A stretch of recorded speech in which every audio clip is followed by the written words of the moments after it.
రేవంత్ రెడ్డి గారి నాయకత్వంలో తెలంగాణ రాష్ట్ర ప్రభుత్వం మంత్రివర్గ సమావేశం జరిగింది. ఆ మంత్రివర్గ సమావేశంలో పీసీ ఘోష్ గారి కాళేశ్వరం ప్రాజెక్టు మీద చేసిన కమిషన్ నివేదికని సమర్పించడం జరిగింది. ఆ నివేదిక మీద పూర్తి స్థాయిలో చర్చ జరిగింది.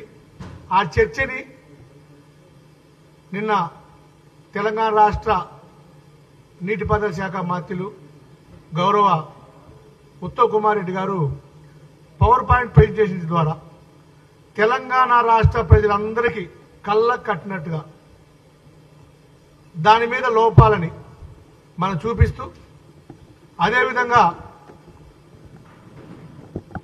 ముఖ్యమంత్రి గారు ఉప ముఖ్యమంత్రి గారు చాలా స్పష్టంగా సుదీర్ఘమైన ప్రెస్ మీట్ తెలంగాణ ప్రజలందరికీ చాలా స్పష్టంగా అర్థమయ్యే విధంగా వాళ్ళు చెప్పడం జరిగింది.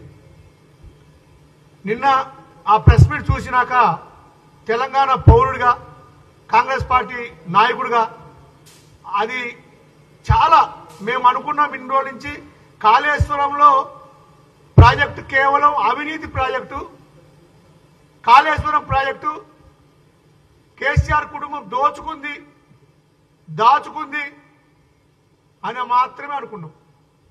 కానీ నిన్న ఆ సమావేశం చూసినాక, పీసీ ఘోష్ గారి నివేదిక చూసినాక ఈ కూలిపోయిన కాళేశ్వరం ప్రాజెక్టు ప్రజాధనాన్ని దుర్వినియోగం చేసిన విధానం, ప్రజా జవాబుదారీగా ఉండాల్సిన ముఖ్యమంత్రి, ఒక ట్రస్టీగా ఉండాల్సిన ముఖ్యమంత్రి తన ఒంటెత్తు పోకడలతో, నియంతృత్వ విధానాలతో, నిర్లక్ష్య ధోరణితో ఎన్ని అవలక్షణాలు ఉన్నాయో అన్ని అవలక్షణాలని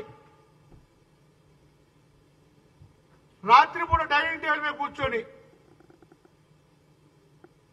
వాళ్ళు తీసుకున్న నిర్ణయాలని అమలు చేసి ఈ తెలంగాణ రాష్ట్ర ప్రజలకి, తెలంగాణ రాష్ట్రానికి తీరని ద్రోహం చేశాడు గత పాలకులు, గత ముఖ్యమంత్రి కేసీఆర్ గారు అని స్పష్టమైంది. కేసీఆర్ గారు ఈ కూలిపోయిన కాళేశ్వరానికి పూర్తి బాధ్యత తీసుకోవాల్సిందే. కేసీఆర్ గారు రేపు అసెంబ్లీకి వచ్చి బహిరంగంగా తెలంగాణ ప్రజలకు క్షమాపణ చెప్పాల్సిందే కాంగ్రెస్ పార్టీ డిమాండ్ చేస్తుంది.